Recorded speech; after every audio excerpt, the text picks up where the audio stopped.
Armored personnel carriers and infantry fighting vehicles may seem alike at first glance, but their roles are quite different. APCs are built to carry troops, while IFVs are meant to fight alongside them. Western designers often blurred that distinction, but in the Soviet Union, the line was drawn clearly. For infantry support, the military relied exclusively on tracked vehicles armed to take on tanks and other armored targets. Wheeled vehicles with heavy machine guns were left with the job of troop transport. That separation held for decades, right up until the arrival of the BTR-80A, the first sign of a new way of thinking. The original BTR-80 was developed at the Gorky Automotive Plant, or GAZ, in the 1980s, shaped by the lessons of recent conflicts. Fighting in Afghanistan had shown that existing transports lacked durability, protection, and a reliable engine.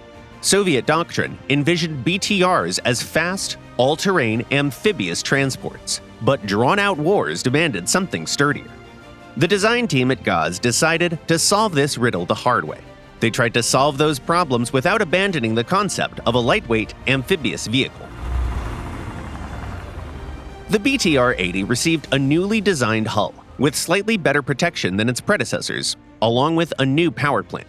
A single diesel engine replacing the old twin carburetors.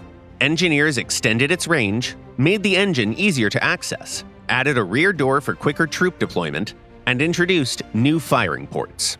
The result was a vehicle that surpassed earlier models in many respects, though it retained its low weight and boat-like hull.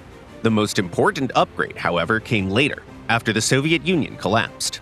The BTR-80A swapped out its heavy machine gun for a 30mm 2A72 autocannon, the same weapon carried by the BMP-3. With that change, Soviet APCs began closing the gap with IFVs, at least in terms of firepower, if not armor.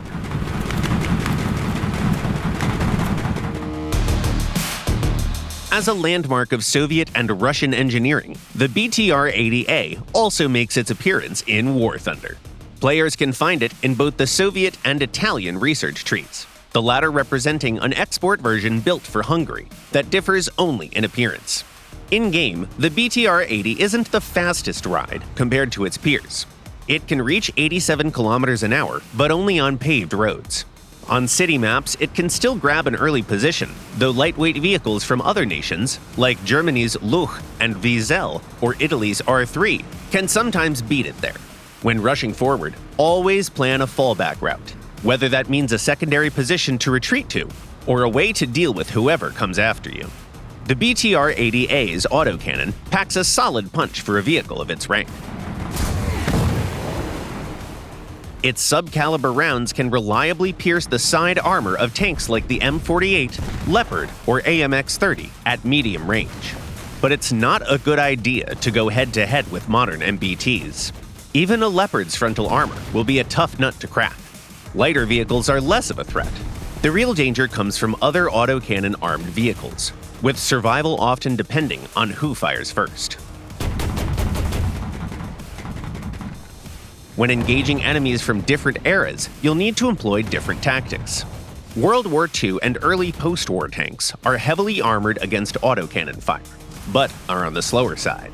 Against them, the best approach is to cripple them by disabling their tracks and gun first. You still need to be careful though, as some of them are equipped with AA machine guns that can sometimes punch through your armor. Mid-Cold War vehicles are more vulnerable. Flanking fire from medium range is usually enough to take out Leopards, OF-40s, and similar tanks in a single burst. If not, a controlled sweep from the front of the hull to the rear can knock out both the driver and engine. Your autocannon is also very effective against lighter vehicles like IFVs or recoilless SPGs, and it can even bring down sluggish helicopters. Fast-moving aircraft are another matter. Not for lack of firepower, but because of the gun's limited traverse and elevation speed. Drawing the attention of well-armed planes, especially ground attack aircraft, is best avoided. Another job the BTR-80 handles well is capturing points. It is a light vehicle after all. On maps with decent roads, it can reach key areas quickly and delay attackers, for instance, by taking out their tracks. Retreats are manageable too, thanks to its smoke launching system, even if the reverse speed and maneuverability of the vehicle lag behind many rivals.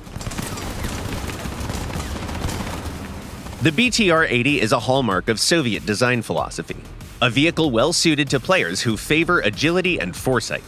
In real life, it remains one of the most widely used APCs in the world, serving in the armed forces of more than 20 countries. What tactics do you use with this vehicle? Share your tips in the comments down below.